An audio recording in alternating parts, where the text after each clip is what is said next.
Agora, no terceiro bloco, nós vamos falar sobre os casos de competência de foro. Então, como nós já vimos anteriormente, em primeiro lugar, para determinar a competência, a gente estabelece a competência internacional, a competência da justiça brasileira. Em segundo lugar, nós estabelecemos os casos de competência originária.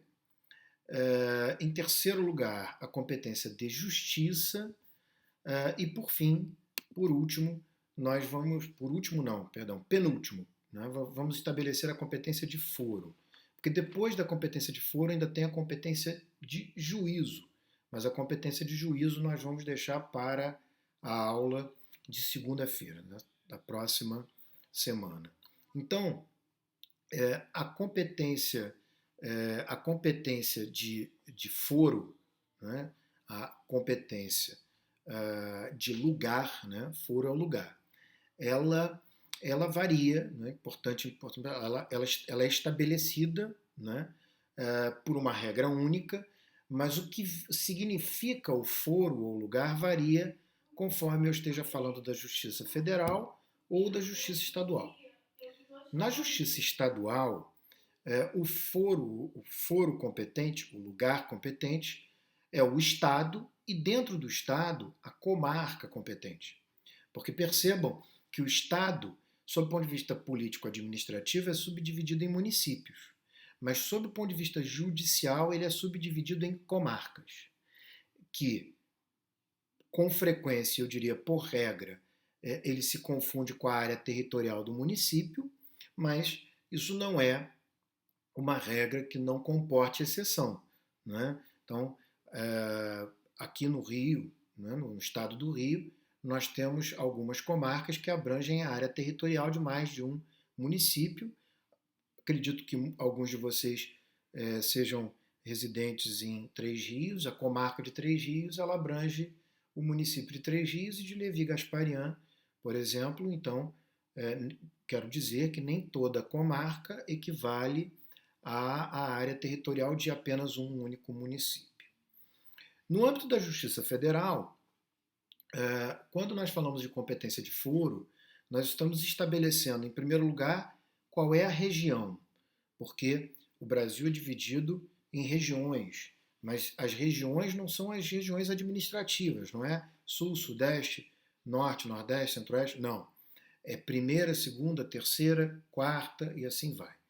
Nós, aqui no Rio de Janeiro, estamos vinculados à segunda região. Tá?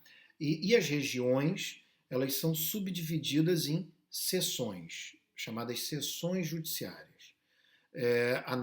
Nós aqui temos a seção judiciária do Rio de Janeiro. Então, o Tribunal Regional Federal da segunda região abrange a seção judiciária do Rio de Janeiro e a seção judiciária do Espírito Santo. Tá? O TRF4, por exemplo, né, que ficou famoso por conta da Lava Jato, abrange as seções judiciárias do Paraná, a seção judiciária de Santa Catarina e a seção judiciária do Rio Grande do Sul. Né, e o TRF4 tem a sua sede lá no Rio Grande do Sul, em Porto Alegre. Da mesma maneira que o nosso TRF da segunda região tem a sede aqui no Rio de Janeiro. Tá? Então, são 5 regiões. A seção judiciária, por sua vez, é subdividida em subseções. Não é? Então, quando nós falamos em foro, nós estamos falando em definir o lugar. Que lugar? No âmbito da Justiça Federal, nós estamos falando em definir a região, a seção e a subseção. No âmbito do Estado, então, né, da Justiça Estadual, definir o Estado e a comarca. Tá? Bom, como é que eu defino qual é a comarca competente? Como é que eu defino qual é a seção judiciária competente? A competência de lugar é definida pelo lugar em que a infração foi consumada. É o que diz o artigo 70 do Código de Processo Penal. Então, a regra, diferente do Código de Processo Civil, não é pelo domicílio do réu. Prestem atenção. É pelo lugar em que a infração seja ela crime ou contravenção, foi consumada. Tá?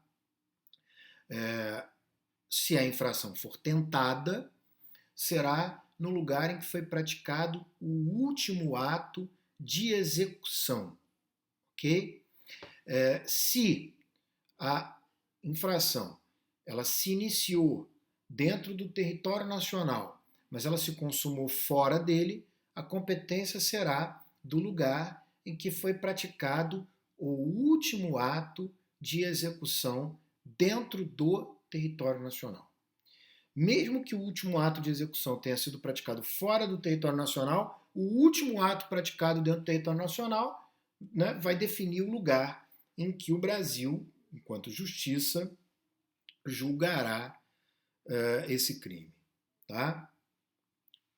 Quando o limite entre algumas comarcas, por exemplo, né, ou seções, foi incerto, então nós definiremos quem é o competente pela prevenção. O que significa isso?